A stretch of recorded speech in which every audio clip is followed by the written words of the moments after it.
Atlanta Race Riot of 1906. Atlanta, Georgia, land of opportunity for Black Americans, but not without challenges. In the 1880s, Atlanta was a booming economic hub, sparking growth in the city. From a population of 89,000 in 1900 to 150,000 in 1910. The Black population also soared from 9,000 in 1880 to 35,000 in 1900. Rapid growth and change always signals controversy when competition for jobs and services result. Atlanta whites responded with restrictions intended to control growth and racial mixing. Jim Crow segregation was expanded. Blacks were cautioned to remember their place, always below whites. This, however, did not deter a glorious Black middle and elite class growing, and with this growth, racial tensions. From 1867 to 1876, during Reconstruction, Black men found voice through the right to vote. They became politically active, built businesses, and community prosperity was the reward. Black wealth, education, and prestige was not ignored by Atlanta whites. In fact, it made them more uncomfortable. One example, used in the article Atlanta Race Riot of 1906 by Kahn and Mixon, noted that whites blamed blacks for contributing to immoral behaviors in the city as saloon owners on Decatur Street. They wanted them shut down and advocated for prohibition in the city. They blamed Black saloon goers for rising crime and sexual violence against white women in particular. From this perspective, candidates for governor in 1906 stoked racial fears in white voters by using the race card.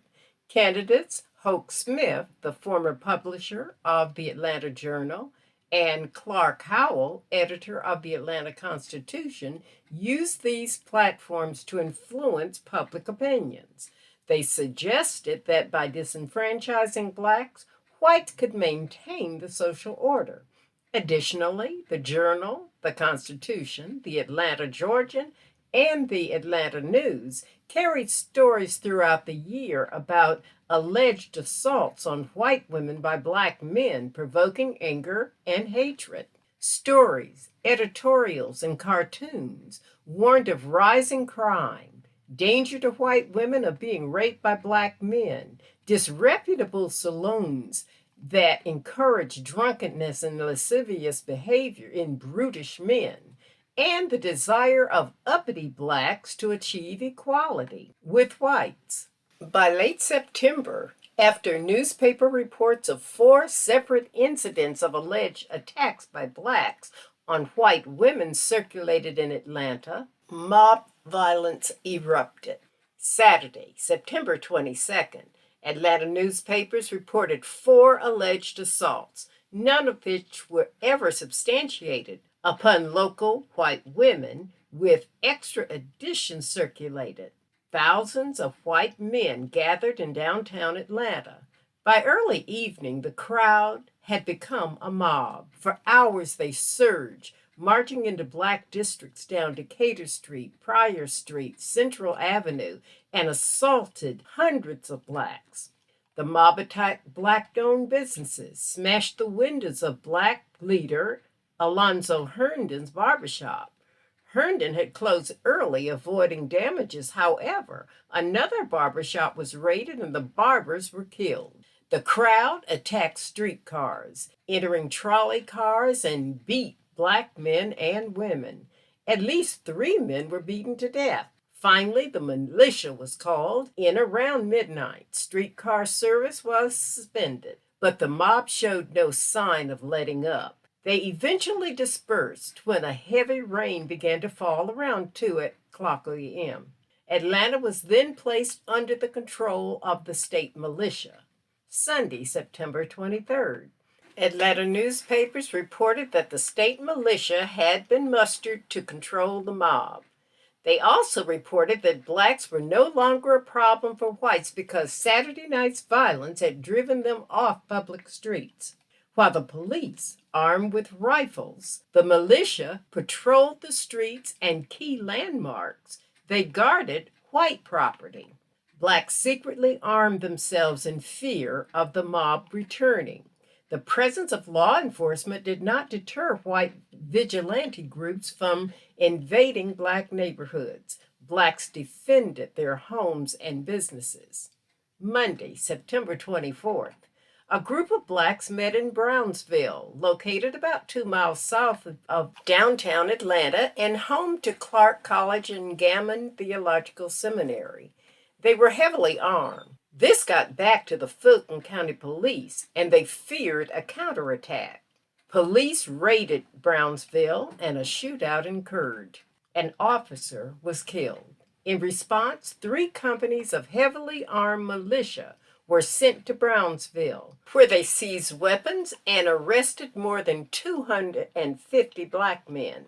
Sporadic fighting continued throughout that day. The reputation of Atlanta, the New South, for economic growth motivated city officials, businessmen, clergy, and the press to call a truce and end the violence.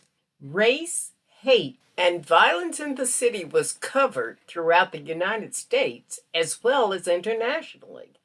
Fears of continued disorder prompted some white civic leaders to seek a dialogue with black elite, establishing a rare biracial tradition that convinced mainstream Northern whites that racial reconciliation was possible in the South without national intervention. Surprisingly to some, interracial cooperation exacerbated black social divisions as some black elites preferred to distance themselves from the lower classes and its interests, leaving the city among the most segregated and socially stratified in the nation. How many blacks died during the riot? Race riot casualties were notorious for undercounts of black deaths. Estimated range was from 25 to 40 blacks killed, although the city coroner issued only 10 death certificates for black victims. Most accounts agree that only 2 whites were killed, one of whom was a woman who suffered a heart attack on seeing the mob outside her home. What else? The black Atlanta community became despondent and suffered economic losses. The riot contributed to the passage of statewide prohibitions and black voting restrictions by 1908.